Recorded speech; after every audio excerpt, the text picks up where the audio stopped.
Good evening, everyone. This workshop meeting of the Township Council is being held in accordance with the scheduled meetings of the Township Council established and adopted by the Township Council, which schedule designated the time and date and place of this meeting. Adequate public notice of this meeting has been provided pursuant to the provisions of the Open Public Meetings Act. We are using electronic amplifying and recording device in order to obtain a clear and audible record, and request all those wishing to speak be recognized and state your name and address directly into the microphone. The recording device is still utilized by the Township Clerk's Office for the official record of the Township Council meetings. Madam Clerk, may I have the roll call, please? Mr. Hutchison? He's have to be called. Yeah, I assume he's right away. Mrs. Winters? Here. Mrs. Stubbs? Mr. Romeo? Here. Mr. Owens? Present. Mrs. Estrada? Here. Mr. Mercado? Present.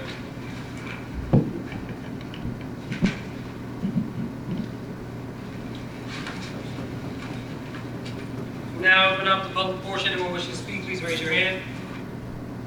Ms. Coyne?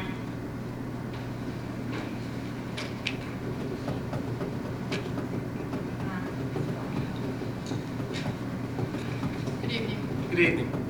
Microphone's high. Can you hear me? Yep. Yes.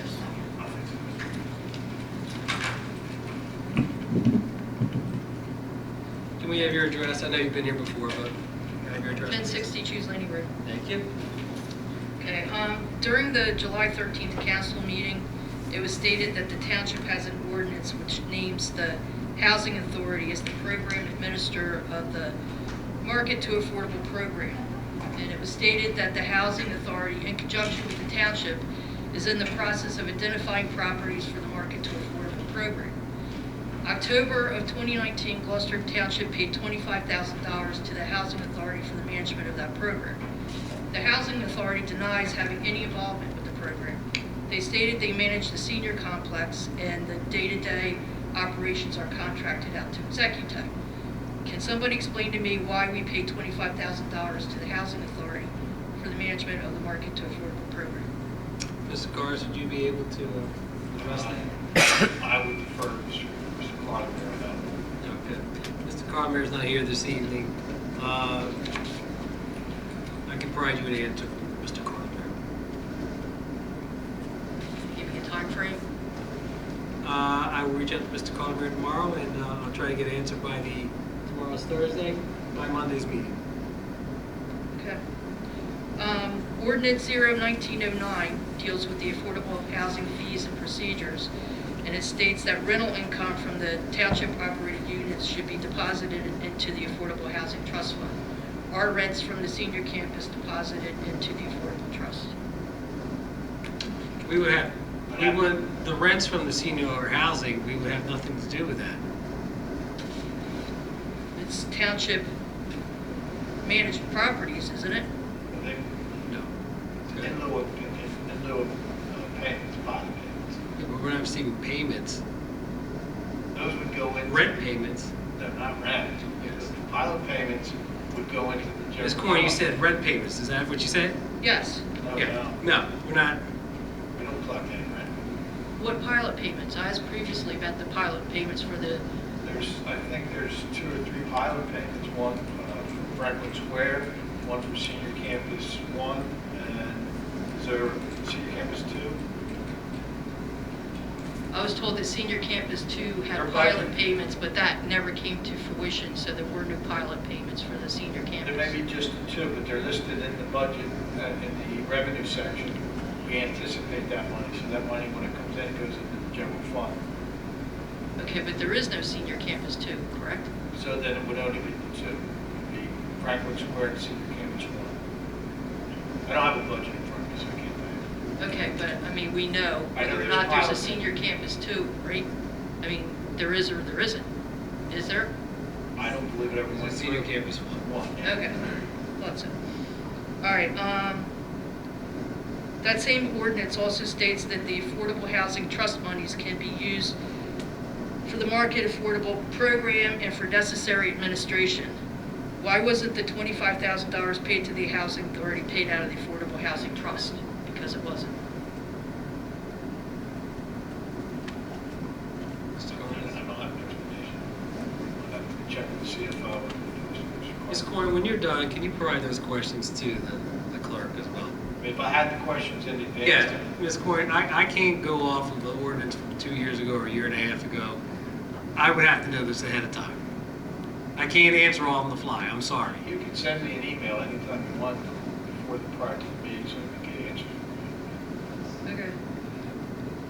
I just thought maybe the business administrator or Mr. Owens is the liaison, isn't he? Yes, yes, is he liaison to the Housing Authority? You don't know either? Okay. He's not involved in the day-to-day operations of the Housing Authority. Ms. Coyne, you contact the clerk's office on a weekly basis, perhaps? No, I don't, but that's okay. You don't? Often, but not weekly. Often, Yes. often. So some of these questions could be directed to the clerk or to the business administrator before the meeting so we can thoroughly answer them. I can't go off the top of my head. I'm sorry, Okay, I well, can't answer. I finished this list of questions about 15 minutes before I got here, and I did research over days trying to answer these questions myself, and I only bring them to you when I can't get answers myself. And I did contact the clerk's office today and ask for information that they were unable to provide to me. So it's not like I just come here and ask you questions. I do try to figure it out myself. Okay. So, who's the township's municipal housing liaison? The housing liaison, Yes. municipal housing liaison. Yes. We have a liaison to the Housing Authority, and that is Mr. Owens. No, this is the township's, there's supposed to be a housing liaison and then a housing administrator and who else? A housing authority, according to what I read. Mr. Gardis? Without being able to consult with Mr. Carlin, your research, and I can't give you an answer. Okay, I was told that Patrick Murray is a new person that has something to do with the affordable housing program. Do you know who he is and what his position is? Yes, he's working at the Housing Authority on a part-time basis. Doing, It's administrative work. okay, and I was told that he pays $200 a month rent for space at the housing authority. Is that a true statement? I don't know. I don't collect rent for the Housing Authority. I wouldn't know that. Okay, well, I got the bill list from the housing authority, and it looks like that $200 is an expense and not an income. And it says the vendor is the housing authority. So, that makes. You would have to ask that to the Housing Authority. I don't have the Housing Authority's Did, bill and list. they weren't able to answer that question, which is why I'm Okay. asking you. I wouldn't know that. Okay, who would know that? The Housing Authority. They didn't know that either.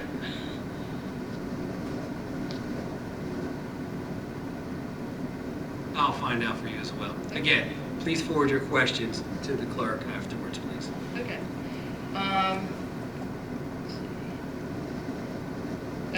It appears that the only money being paid out of the Affordable House Trust Fund over the past 2 years has gone to Mr. Bach. Can someone tell me what those payments are for? I'm going to take a swing at this, and I'm not totally sure about it, but I think Mr. Bach serves as, he works with our affordable housing, addressing those issues, but he put the plan together, and he worked with the Fair Share Housing Program with Mr. Carlemere, but I can get you the definition or define what his active role is. Well, I'm assuming that there's invoices for those payments, correct, Mr. Carter? Absolutely. Be attended to the invoice. Could I get a copy of those invoices, those payments? You can request it, yes. All right, I'll give you my list. Thank you very much. Is there anyone else? Mr. Heimbaugh? Yep. Pete Heimbaugh, 2 Morningstar Court. Good evening. Good evening. Just a couple of follow-ups on the Housing Authority, and this is something that's been brought to this council before. It's more. For years now, the Housing Authority has been pretty badly out of compliance as far as required posting of its budgets and financial statements and things like that. It's been addressed with them, with the Housing Authority previously. It's been brought to this council previously, and I We'll mention it again to everybody. But for example, the last budget that's been posted was 2016, so they're about 4 years behind in posting budgets, and there's no financial statements at all posted, so they're badly out of compliance, and it's been that way for a while, and it's been addressed. I've attempted to address it previously too, so it's getting to where it's time to elevate it. That's why I'm mentioning to you, it's time to elevate it to a higher authority, which is council. Also related to the housing authority, remember the commissioners on the Gloucester Township Housing Authority, that same group are also trustees to the Gloucester Senior Housing Campus LP, which is a separate entity. And that entity collects the rent from the tenants and does the day-to-day maintenance and pays the bills and runs the campus. But it's the same group that's doing all this. Are those financial statements and budgets and things like that, can those be OPRID? It's an authority, yes. But this isn't an authority, that's what I just said. What, the LP? This is Gloucester Senior Housing Campus LP, it's called. It's not, Okay. technically it's a separate entity from the authority, but it's the same. The trustees are the same as the commissioners. The trustees of this LP are the same people who are commissioners on the housing authority. I can't give you a legal response to that, but I can find out for you, Pete. Okay. Now, a new topic, and my topic now is the TANs. I'm just going to make some statements, and I'll stand corrected if they're not true. Back in April, we authorized $53 million of borrowing under the TAN, just authorized it. But that authorization was based on a cash flow forecast through March, which had actual cash flow figures through March and an estimate projected through to the end of the year. That forecast didn't have a single nickel of COVID-related expenditures or COVID-related receipt deficits. Everything was just played out from the beginning of the year to the end of the year as the budget would have laid it out. So I'm not sure why that cash flow forecast was the basis for authorizing $53 million of borrowing, but it was. Is it a true statement that that forecast didn't reflect any COVID-related impacts, positive, negative, or otherwise? It would not have at the time because we didn't. Well, it's true then. It's true that it didn't We reflect didn't know that. the impact of what we were going to feel. And all it was doing was authorizing the municipality to issue the TANs. Okay. So that's all it was. That's all it did. So then we'll go to July, when we did incur debt of $10 million in TANs. And that was based on the cash flow analysis which you received. Yes. from Chris. That cash flow forecast did not, only had a few, $1 million or so worth of negative impact related to COVID. It had some state aid revenue deficits that we don't even know are going to I happen. We're don't just, believe that's correct, Pete, because that had to be prepared by the CFO, it had to be reviewed by bond counsel. It was completely compliant in terms of us being able to issue the $10 million. yeah, there were some cash flow problems, but they weren't COVID related. They were just normal budget, day-to-day activities of the town. So it wasn't COVID related. Well, I think that the uncertainty about the state aid is COVID related. Well, that was about $1 million, maybe $1.5 million.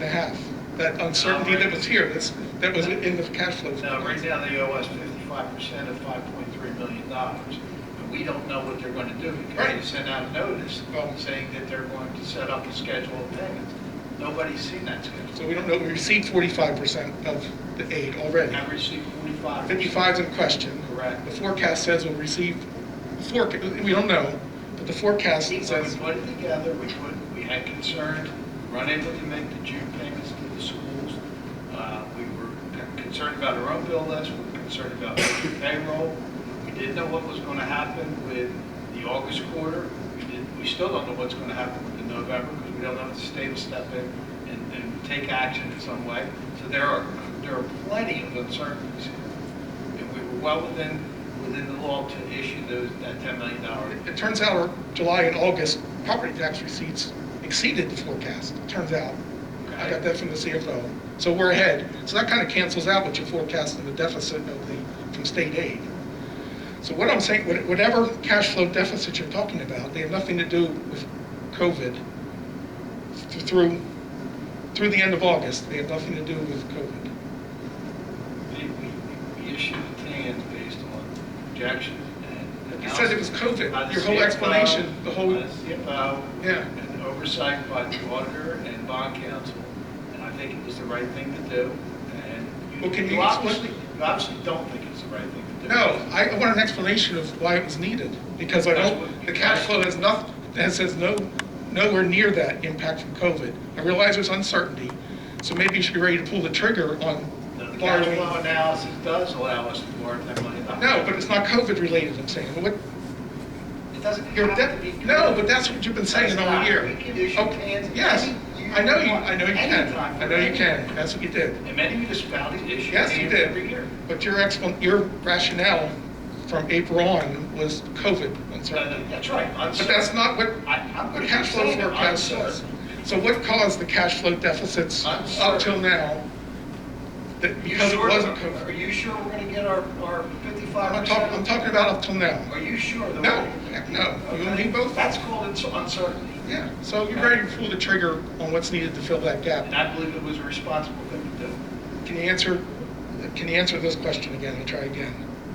Why does the township have a cash flow deficit through August? And it's not COVID related. What's causing that cash flow deficit through August? And it's not COVID related. Through We did August, not through know- August. We did not know Just a what was going to question. happen with the August quarter. We did not know. No, yeah, but now we do, and we don't have a cash flow When problem. did we issue the TANs? No, okay, forget the We TAN. issued the TANs in mid-July, Pete. Put the TANs aside for a moment. No, What's because that's causing? what you're talking about. No, right, and I heard your explanation, and I'm I'm telling you, at that time that we issued it, we were Okay. uncertain what was going to happen with the August quarter. We're uncertain about what's going to happen with the November quarter. We're uncertain about whether we're going to get state aid or not. all, You add them all up. It's more than 10 million. okay. Let's say I stipulate that argument. I'll stipulate that point. What's causing our cash flow deficit through the end of August in Gloucester Township? And it's not COVID related, and it's not. And it's before we received the TAN funds. We had a cash flow problem. We don't have a cash flow deficit at this point. That's not what the CFO That was explained. a projection. No. That was based on, yes, it was. It was based on us. Mr. Highball, can we move forward? Do you have anything else? I didn't get an Pete, answer. But Pete, I here's did not the get an thing. answer. Pete, I'm sitting here and I'm seeing you go back and forth. Yes. Mr. Cars, and this, And I'm may I not finish? getting May an I answer to my finish? question. May I finish? You've been speaking for the last 7 minutes. Is there just no timer, right? Back and forth. No, there is no Mr. time. Owens, you're not keeping time, right? There is no time. But it goes back and forth. And I'm sitting here, I'm thinking to myself, this is a public comment. And it seems most of our meetings, it's an interrogation or going back and forth. That's a lot of And, questions. no, but you're trying to pin Mr. Cardis down to say to say something. Either agree or disagree with you, and you're going back and forth, back and forth. Do you have any additional questions Yes, there is that are a, relevant to what we're discussing here? Council President, the CFO responded to. Yes, you did, and I appreciate that. In several emails and provided him the information he requested in his emails. So let's surmise, it is a projection, there is no cash flow deficit. there Next, is through June. There is. next There question, is. Mr. Heimball. You want me to hand you the copy of the cash flow forecast? I haven't.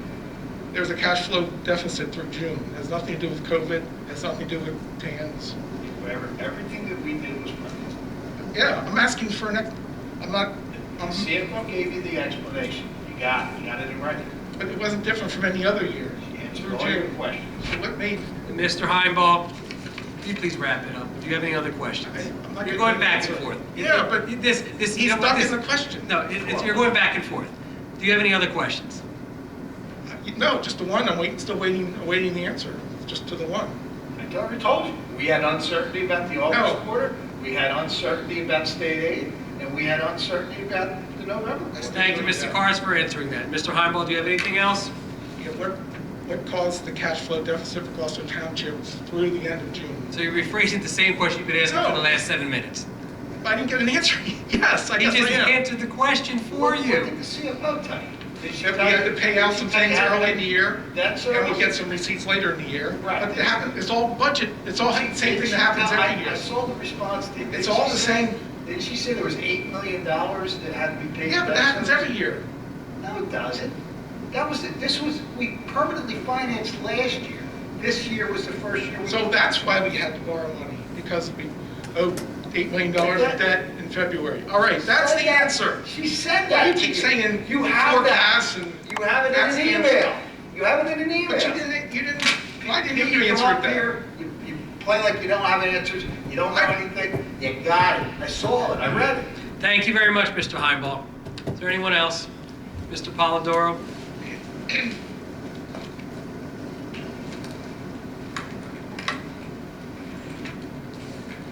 Good evening, Council. Ray Polidoro from the Historic Village of Ariel.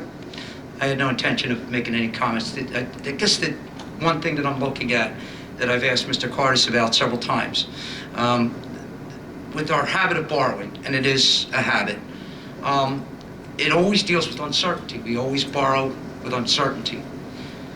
Can you remember a time when you borrowed that you were certain that you needed it? Yes, every time we borrow, we're certain we need it. Well, no, that's not true. Your words are, was uncertainty. Everything that I've ever heard you say, I've never heard you proclaim that you needed to borrow money for certain. Everything was uncertainties, including, I didn't say uncertainties with regard to how much, whether we issue debt or whether we borrow. well, actually, Borrow to buy a police car, we borrow to fix roads, we borrow to fix drainage problems. those are capital. Those are capital. That's, But in any event, let's just go back to a couple of projects that the township has done. And again, I'm trying to find out what's the difference between projecting needed borrowing, the uncertainties of borrowing that may not necessarily be needed, and the habits that the township has. Because when I don't run my household. My wife does. I don't know what's in our account. I don't know what bills are getting paid. She takes care of it all.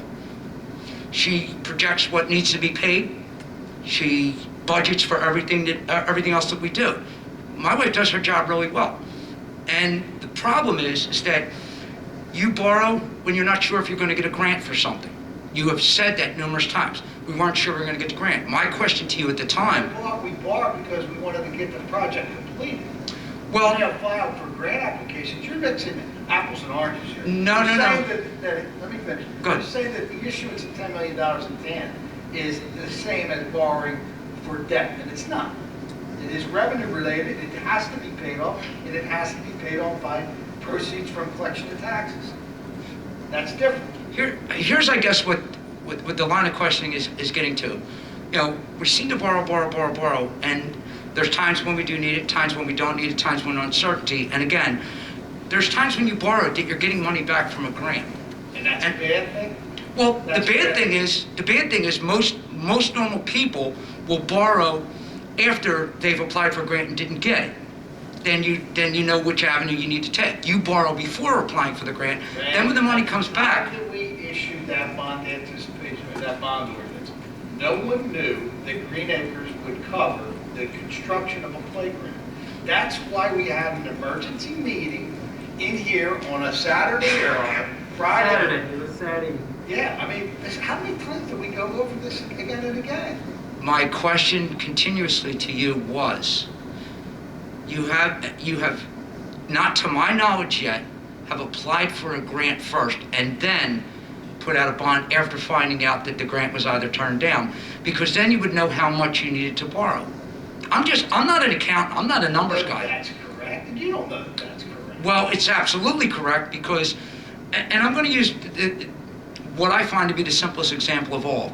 is when the playground, the very needed playground at Brittany Woods, and you borrowed money for that. And I know you keep on asking me where these numbers come from, but I do remember when you passed it was $106,000, which was going to cover Brittany Woods Playground and Broad Street. You had two different projects in one. And the project at Brittany Woods wound up costing about $32,000, but we still had all that borrowed money out on that. You got the grant back from it later, and it was the CFO that said, Did not cost $32,000 to build. That park was like $120,000, $130,000. you're saying that the Where do Brittany, you get your numbers? you're saying that the Brittany Woods Playground It's definitely over $100,000. was over $100,000? Absolutely. Okay, I have no more questions then, thank you. Absolutely. Thank you. Anyone else? We'll close the public portion. Chief Harkins. Discussion of amendment to Chapter 79 entitled Gloucester Township Towing Ordinance. So the basic basis of this was to make some modifications to our towing ordinance. Some minor fixes that we're asking for. First, to change the date where we do the background investigations a month. It's tight for us to get it done October 31st. Okay. But the main point of it was what we're having issues with some of our tow contractors we found over the years, that their properties that their tow yards are not in compliance with code violations or zoning violations. So I discussed with Mr. Carlemere, we discussed it with the mayor, our recommendations on rectifying that. We believe that if you're going to do business with us as a tow contractor, your property should be cleaned up, your property should be within compliance of our local ordinances, both zoning and code enforcement wise. Now, there are some tow operators that are outside of town because of things is in our top concerns on that. So we just asked for language to give us some kind of penalty for them to get into compliance. And that's what I think it's on the second to last page, where just we requested that we ask for suspension of towing time. Basically, depending on the number of contractors we get, those contractors are divided by a week of tow time. Goes on, and they go on call for the week. And if we have violations of the ordinance, that part of the penalty would be that they would lose that, with the ultimate being for a 36-month period. So that's the basic of it. It's given us a little bit of teeth, the ordinance, just to clean up that so that we can have our tow operators that are within Gloucester Township be in compliance with our codes. Chief, off the top of your head, do you know how many towing operators that we utilize? Off the top of my head, I believe we rotate through 7 or 8, but I can't be helped. It varies from year to year, but it's approximate. They go through about a 7-week rotation, I believe, 7 or 8 this year. How many of those are in Gloucester Township? So the only ones that's not in Gloucester Township right now, I believe, is Steve's. The rest are in Gloucester Township. And that was as a result of litigation that we went through for the 5-mile radius. It's a 5-mile straight direction, a line from the center of the town here. Are there any questions from anyone? How often will code enforcement really do yearly checks on you? So code enforcement does regular checks, also complaint-based checks. Code enforcement run out of Public Works. We work hand in hand with them. When we're aware of it, the officers, we have a process for any code violation. We do what's called an action request. Sometimes it's a zoning issue. It'll go up to community development zoning officer or code enforcement. But they do checks regularly. Anytime they see it, whether they're in a neighborhood, they're doing a sweep through a neighborhood, or if we see it, to issue a citation. Anyone else? Okay, we'll have it on for Monday. Thank you. Thank you, Chief. Liaison reports. Mr. Mignone? Nothing to report. Actually, no, I'm sorry. Tonight is District 14 Baseball Championship, Blackwood versus Glendora at Gloucester City. All right. Mr. Owen? Housing authorities are on smoothly. Mrs. Trotter? I have nothing to report. Mrs. Winters? I have nothing to report. and I have nothing to add for the MUA. I entertain a motion to adjourn. In a second, all those in favor? I have a great evening, everyone.